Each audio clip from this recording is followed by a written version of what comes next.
Salam alaikum wa rahmatullahi wa barakatuh. La deuxième séance concernant quelques exercices sur les mouvements et le repos d'un corps. Bon, حركة أو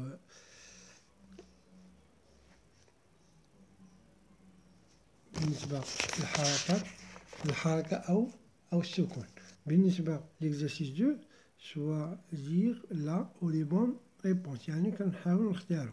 إذا نشوفوا هذه une voiture qui roule dans une autoroute، يعني قال لك واحد السيارة كاينة في واحد طريق السيار، يعني راه غادية في واحد طريق السيار.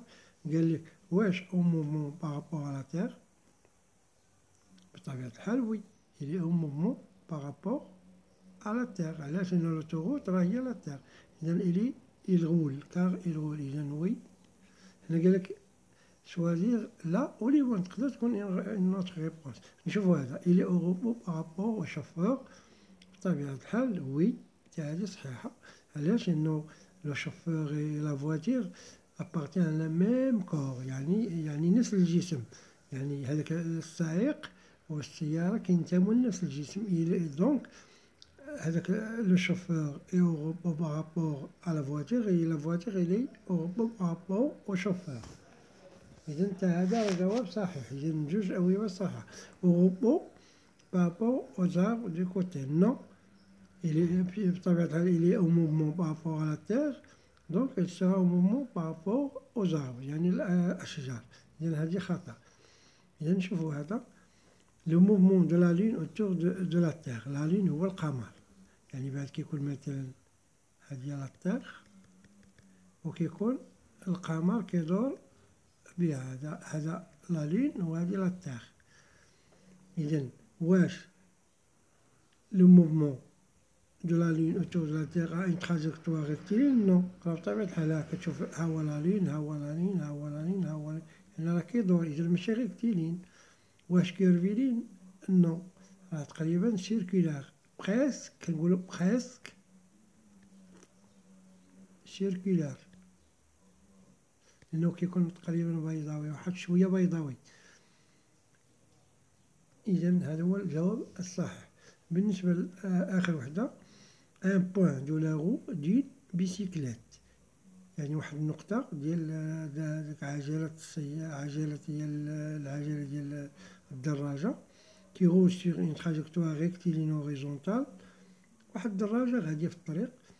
واش هاك البوان اللي كتكون عندنا مثلا الدراجة غادية، كاين هذيك العجلة مثلا هاد النقطة هنا، واش عندها اون تراجيكتوار ريكتيلين دون ان ريفيرونسيال لي على تير؟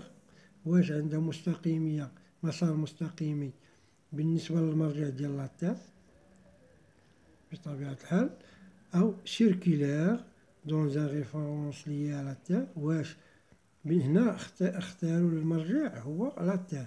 واش قالوا لك واش غيكون مسار مستقيمي ولا دائري، أو اختاروا بالنسبة للأخير واش دائري بالنسبة للمرجع اللي أوفيرو، يعني الدراجة. إذا بالنسبة للجواب هنا هو سيركولار دون ان ريفيرونسيال أوفيرو، يعني هذا هو الجواب الصحيح. إذا لا كان هذاك المرجع خديناه هو تابع للدراجة، يعني يقدر يكون هذاك سائق الدراجة، لكان لو ريفيرونسيال هو سائق الدراجة، راه هذاك التراجيكتوار أو المسار كيكون سيركولار. أما لا خدينا لا تير كيكون عبارة عن ريكتيلين سيركولار، كيكون بحال هكا. هاديك النقطة كتكون هنا، نوبة كتكون هنايا في هاد البلاصة، نوبة كتكون هنايا في هاد البلاصة، نوبة هنا، يعني كتكون دايرة بحال هكا، كتكون سيركولار اي ريكتيلين، يعني منقدروش ناخدو غير وحدة، كتكون جوج. إذا الجواب الصحيح هو سيركولار دون ان ريفيرونسيال لي أو فيلو، يعني يقدر يكون هذاك ريفيرونسيال هو سائق الدراجة، le conducteur. Voilà pour cet exercice.